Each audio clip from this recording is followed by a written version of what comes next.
warahmatullahi wabarakatuh. Alhamdulillahirabbil alamin wa bihi nasta'in wa ala umuri dunya waddin wassalatu wassalamu ala asrofil anbiya'il mursalin wa ala alihi wa sahbihi ajmain amma ba'd.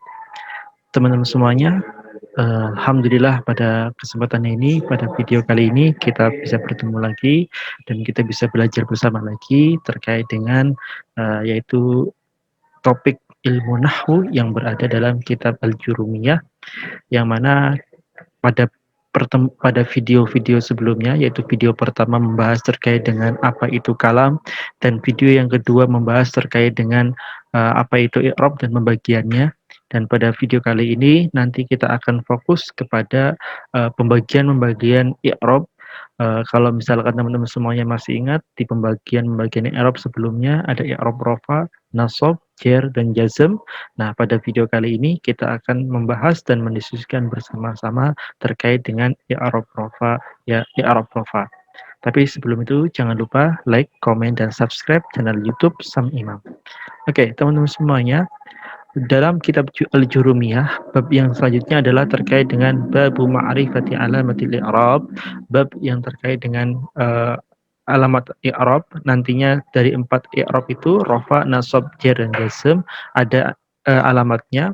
Yang pertama yang akan kita bahas pada video kali ini yaitu berkaitan dengan alamat al-i'rab rafa. Kalau teman-teman semuanya bisa lihat di layar, bahwasanya lirraf'i arba'u alamatin, ad-dhammatu, al-wawu, an-nunu, al-alifu. Yang pertama adalah dhammah, wawu, alif, dan nun. Pertama adalah ada dhammah, yang kedua wawu, yang ketiga nun, dan yang terakhir adalah alif. Itu semua merupakan ciri ataupun alamat dari i'rab rafa. Dan alamat i'rab rafa yang paling utama ataupun yang aslinya itu adalah ad-dhammah. Nanti itu adalah dasar yang menjadi dasar ataupun i'rab, alamat i'rab yang pertama adalah dhammah. Kalau nasab ada fathah, kalau khafat ataupun jar itu ada kasrah, dan kalau jazm itu adalah sukun. Nah, pokok pembahasan kita pada video kali ini yaitu berkaitan dengan alamat i'rab rafa yang pertama, yaitu ad-dhammah. Dhammah sebagai alamat i'rab rafa itu nanti menempati beberapa tempat seperti itu. Nanti kita akan bahas bersama-sama. Di layar selanjutnya, teman-teman semuanya bisa melihat rincian ataupun detailnya terkait dengan alamat i'rab rafa, yaitu ad-dhammah, al-wawu, al-alifu, dan an-nun. Kita akan membahas terkait dengan ad-dhammah awalan. Dalam kitab Al-Jurumiyah dijelaskan ataupun dituliskan oleh pengarang kitab Al-Jurumiyah, fa amma ad-dhammatu fatakunu alamatan li raf'i fi arba'ati mawadi'a. Al-ismu al-mufradu wal jam'u taksiri wa jam'ul muannatsis salimi wal fi'lu al-mudhari' alladhi lam yattasil bi akhiri syai'un. Nantinya dhammah sebagai alamat i'rab rafa itu menempati 4 tempat, yaitu isim mufrad, jama' taksir, jama' muannas salim, dan fi'il mudhari' yang akhirnya tidak bertemu dengan sesuatu. Nah, apa yang dimaksud dengan bi akhiri syai'un nanti kita akan bahas di pembahasan selanjutnya. Oke, kita akan bahas terlebih dahulu ad-dhammah menjadi alamat i'rab rafa yang menempati pada isim mufrad. Pembahasan kita yang harus kita pahami terlebih dahulu adalah apa yang dimaksud dengan isim mufrad, apa yang dimaksud dengan jama' taksir, dan apa yang dimaksud dengan jama' muannas salim, dan yang terakhir apa yang dimaksud dengan al-fi'lu al-mudhari' alladzi la yattasil bi akhiri syai'un. Nah, alamat i'rab rafa yang berupa dhammah itu menempati 4 tempat. Yang pertama adalah isim mufrad. Yang harus teman-teman semua pahami dan mengerti betul, yang dimaksud dengan isim mufrad adalah isim yang menunjukkan arti satu ataupun tunggal. Jadi nantinya isim mufrad itu ya isim yang menunjukkan makna satu ataupun tunggal, seperti itu. Contohnya sangat banyak sekali. Misalkan seperti yang tertulis di layar, ada Aisyah tilmizatun. Nah, tilmizatun ini termasuk isim mufrad. Kenapa isim mufrad? Karena dia menunjukkan makna satu, yaitu tilmizatun artinya adalah siswi, siswinya adalah satu siswi. Nah, jadi teman-teman semuanya paham nggih? Isim mufrad itu adalah isim yang menunjukkan makna satu atau arti satu atau tunggal. Nah, isim mufrad menjadi tempat isim mufrad ini menjadi tempat yang pertama dari alamat i'rab rafa yang berupa dhamma. Coba teman-teman semuanya perhatikan contoh yang saya tulis, Aisyatun tilmidatun. Kalimat tilmidatun ini dibaca rafa. Kenapa dibaca rafa? Kenapa afwan, tilmidatun ini dibaca rafa. Alamat rafanya menggunakan domah. Kenapa menggunakan domah? Karena tilmidatun itu isim mufrad. Kita ulangi lagi. Aisyatun tilmidatun. Tilmidatun dibaca rofa. Alamat i'rab rofanya menggunakan apa? Alamat i'rab rofanya menggunakan domah. Kenapa menggunakan domah? Karena dia isim mufrad. Paham ya? Oke. Yang kedua, tempat kedua dari alamat i'rab rofa yang berupa domah adalah jamak taksir. Nah, pertanyaannya adalah ma huwa jamak taksir? Kalau kita pahami betul, jamak ini adalah bentuk jamak yang tidak beraturan. Nah, kata taksir dari kata jam'u taksir itu dalam bahasa Arab mempunyai arti terpecah. Oleh karena itu, jamak ini tidak mempunyai tanda dan ciri khusus. Jamak ini bisa berlaku untuk muzakkar ataupun makna yang menunjukkan laki-laki maupun muannas ataupun menunjukkan makna perempuan. Bisa untuk benda mati atau benda hidup. Jamak ini juga termasuk simai. Jadi pengucapannya mengikuti orang Arab dan tentunya tidak mempunyai ciri khusus. Jamak ini hanya bisa dihafalkan ataupun ditemukan melalui kamus. Nah, itu adalah definisi dari jamak taksir. Jadi penjelasan jamak taksir adalah isim jamak, isim yang menunjukkan makna banyak yang berubah dari bentuk mufradnya. Nah, perubahan dalam bentuk mufradnya ini sebenarnya beberapa ulama itu menjelaskan nanti perubahannya ada yang dalam artian perubahannya bisa berbentuk pengurangan kata, bisa berbentuk pengurangan huruf, bisa berbentuk penambahan huruf, ataupun bisa berbentuk perubahan huruf secara semuanya. Tetapi kebanyakan kita bisa mengetahui jamak taksir ini tidak bisa berpatokan pada satu teori saja, pada teori tadi.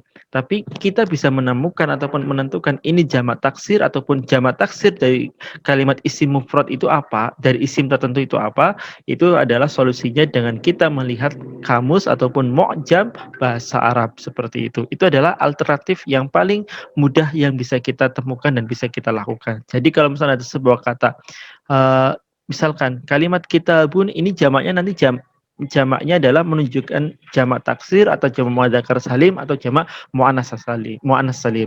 Nah, nanti jamaknya adalah jamak taksir. Kenapa kita bisa menentukan atau bisa mengetahui ini jamak taksir? Ya, kita lihat dari dari kamus salah satunya. Walaupun teori ada yang sudah menjelaskan beberapa uh,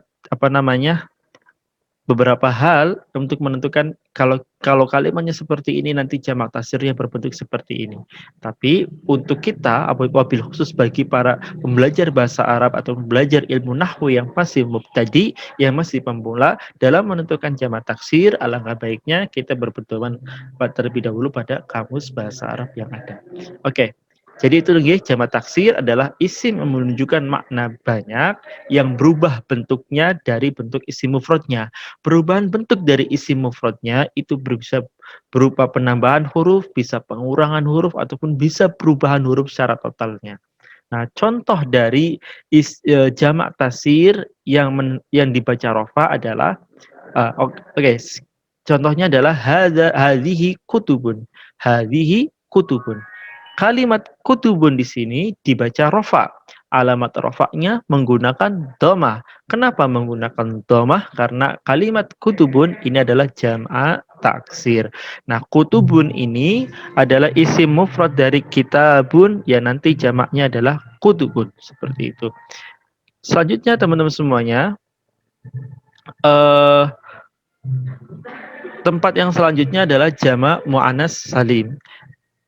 I'rab rafa yang berupa doma itu menempati tempat yang ketiga, yaitu jamak muannas salim. Apa yang dimaksud dengan jamak muannas salim? Jamak muannas salim itu bentuk jamak yang teratur karena ada kata salim yang dikhususkan untuk perempuan. Nah, dan biasanya di akhirnya ditambahi alif dan ta. Misalkan kalimat mu'minatun. Mu'minatun ini adalah isim yang menunjukkan makna perempuan. Nah, diakhiri dengan tak marbutah biasanya. Nah, perubahan jamak muannas salimnya itu ditambahi dengan alif dan ta. Mu'minatun jamak muannas salimnya menjadi mukminat, seperti itu. Mukminat. Dan ciri khas dari jamak muannas salim adalah isim yang menunjukkan makna isim menunjukkan makna banyak perempuan yang akhirnya ditambahi alif dan tak, seperti itu. Nah, contohnya banyak ya. Misalkan uh, jalasat mu'minatun. Jalasat mu'minatun. Kalimat mu'minatun itu dibaca rofa, alamat rofanya menggunakan dhamah karena itu adalah jamak muannas salim. Yang selanjutnya adalah al-fi'lu al-mudhari' alladhi lam yatasil bi akhiri syai'un, yaitu fi'il mudhari' yang akhir kalimatnya ataupun katanya tidak bertemu ataupun bersambung dengan alif tasniyah atau wawu jamak. Apa yang dimaksud dengan alif tasniyah? Alif tasniyah misalkan ada contoh kalimat yashrobu.